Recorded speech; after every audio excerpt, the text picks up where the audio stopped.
L'objectif de ce TP est de vous aider à comprendre les figures de diffraction à l'aide d'exemples simples dans le domaine du visible.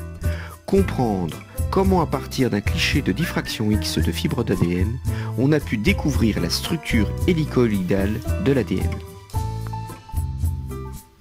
C'est Watson et Crick qui avaient intuité cette forme, et c'est une femme, que vous voyez ici à droite, qui réalisa l'expérience à Londres en 1952 et qui analysa la figure de diffraction par les rayons X. Nous verrons successivement comment la lumière se propage à travers un trou, puis une fente ou un fil, c'est équivalent. On compliquera avec un ensemble de fentes, c'est-à-dire un réseau, et puis on croisera ces réseaux, et enfin on verra ces fameuses structures en forme de ressort. Nous utilisons le même montage décrit dans la première partie du TP, c'est-à-dire un laser, un écran. Alors notre premier objet diffractant est une plaque percée par un trou circulaire. On vise le trou avec le laser. Et voilà ce que l'on observe sur l'écran, des anneaux de lumière concentriques. La tache centrale principale est la plus lumineuse et nous avons des extinctions de lumière entre les anneaux. Le premier anneau éteint correspond au premier ordre. Ici, n égale 1. Il y a interférence destructive à cet endroit. On peut observer ici au ordre. Alors je vous donne la loi de diffraction pour un trou. Vous observez un facteur 1,22 de différence avec la loi pour une fente. Il y a bien diffraction. La lumière a été déviée par le bord du trou circulaire. Alors θ, c'est l'angle de déviation. Il y a autant de déviation qu'il y a d'ordre. Comme vous l'indique le schéma, c'est l'angle vu à partir du trou entre le milieu de la tache centrale et le cercle d'extinction considéré à l'ordre que l'on choisit.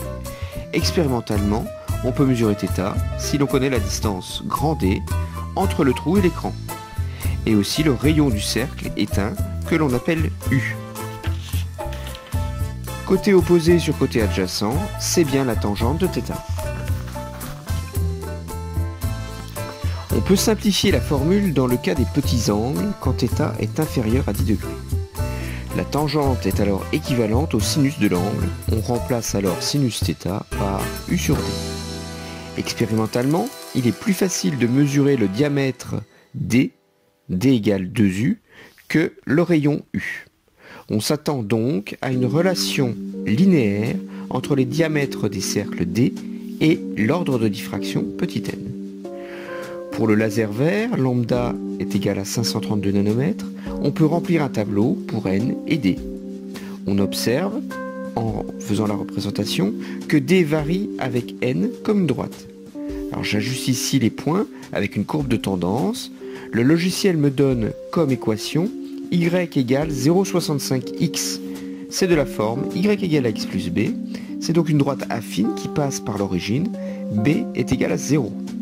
Le coefficient directeur de la droite A vaut 0,65 cm.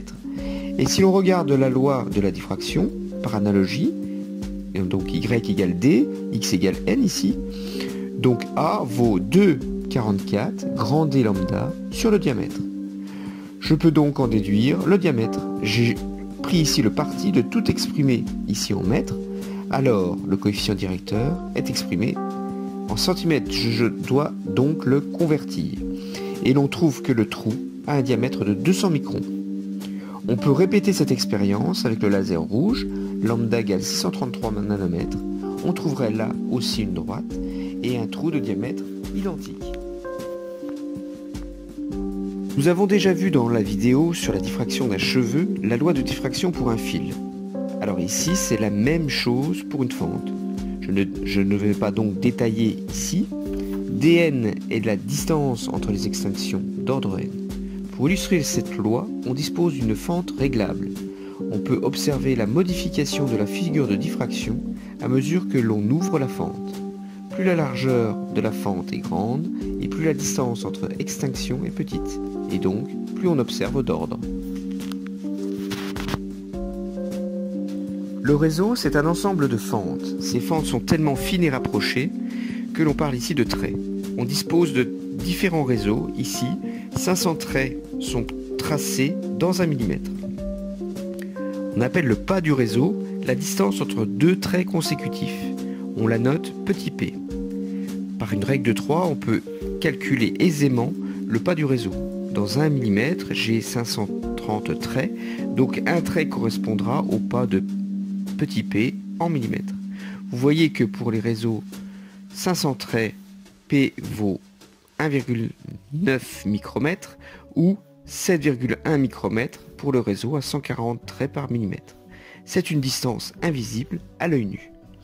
Alors si l'on prend le réseau à 140 traits par millimètre et qu'on le place verticalement, et qu'il est traversé par un laser vert, on observe sur l'écran une figure de diffraction, des points lumineux alignés horizontalement et très espacés.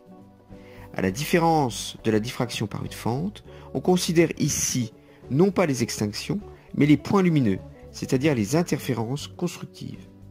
L'ordre que l'on nomme petit m est nul pour le point lumineux avec le faisceau incident. On observe une déviation du faisceau pour les ordres m égale 1 et m égale 2, de manière symétrique pour les ordres m égale -1 et -2. L'angle de déviation θ correspondant à chaque ordre suit la loi de diffraction des réseaux donnés ici. Il dépend de l'ordre petit m, de la longueur d'onde lambda et du paramètre de réseau P. On peut vérifier expérimentalement cette loi en mesurant l'angle de déviation θ pour chaque ordre m. Expérimentalement, comme nous l'avons déjà vu pour la fente, il est plus facile de mesurer tangente θ. On revient alors à l'angle puis au sinus. Pour les premiers ordres, l'approximation tangente θ égale sinus θ est toujours valide. On peut représenter le sinus θ en fonction de l'ordre petit m. On vérifie que l'on obtient bien une droite qui passe par l'origine. Alors le coefficient directeur est ici de 0,074. Il n'y a pas d'unité ici, le sinus θ et m sont sans unité. D'après la loi de diffraction, on sait que A vaut lambda sur petit p. Donc on peut en déduire le pas du réseau que l'on estime ici à 7,18 micromètres, soit une différence de 40 nanomètres avec la valeur donnée par le constructeur. La diffraction semble donc extrêmement précise, encore plus qu'un microscope optique. On parle de réseau grossier lorsque la largeur des fentes est commensurable avec l'espacement entre les fentes. On a alors une superposition de la diffraction par une fente. Alors vous vous rappelez avec les modes petit n que je vous remets sur la figure, et puis la diffraction par un réseau, donc là c'est les modes petit m, visibles dans chaque tache lumineuse avec les pointillés très serrés. Alors vous voyez qu'on peut mesurer plus de 40 points lumineux. On pourrait donc à partir de ce cliché remonter à la fois à la largeur de la fente et au pas du réseau. Nous pouvons continuer à nous amuser en croisant perpendiculairement deux réseaux identiques. On obtient une grille. Vous observez ici la figure de diffraction, des points lumineux disposés suivant un réseau à maille carrée. 4 axes de symétrie caractéristiques d'un carré, les deux diagonales et les deux médiatrices. Les lignes verticales de diffraction correspondent désormais aux traits horizontaux. Alors des belles figures de diffraction peuvent être obtenues en croisant les réseaux de paramètres différents. Et si vous tournez les réseaux avec une vitesse suffisante, des lignes et des dessins peuvent être créés.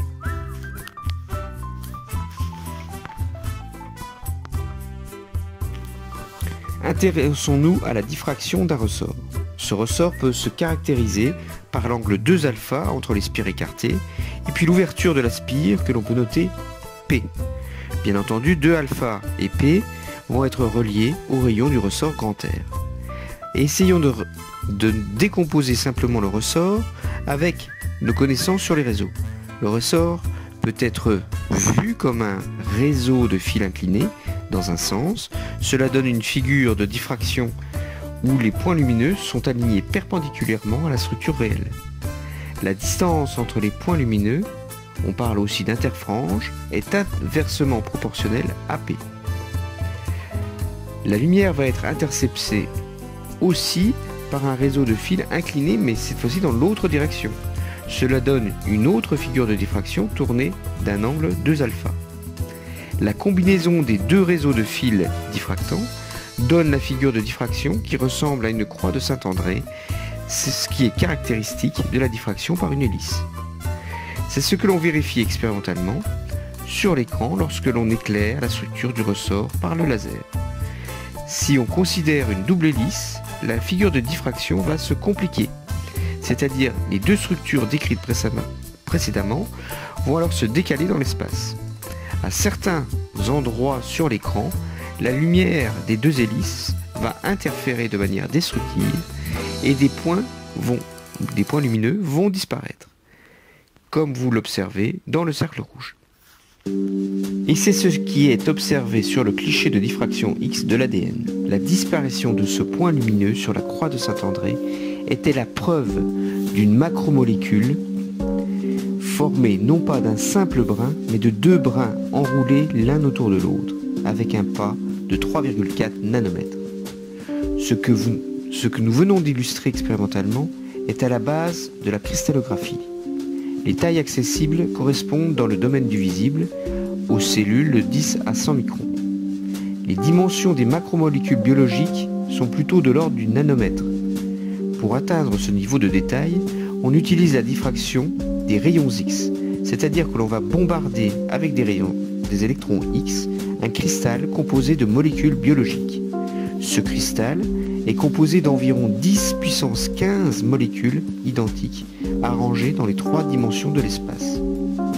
Alors le métier de cristallographe, c'est d'analyser les tâches de diffraction que l'on mesure dans le réseau qu'on appelle réciproque.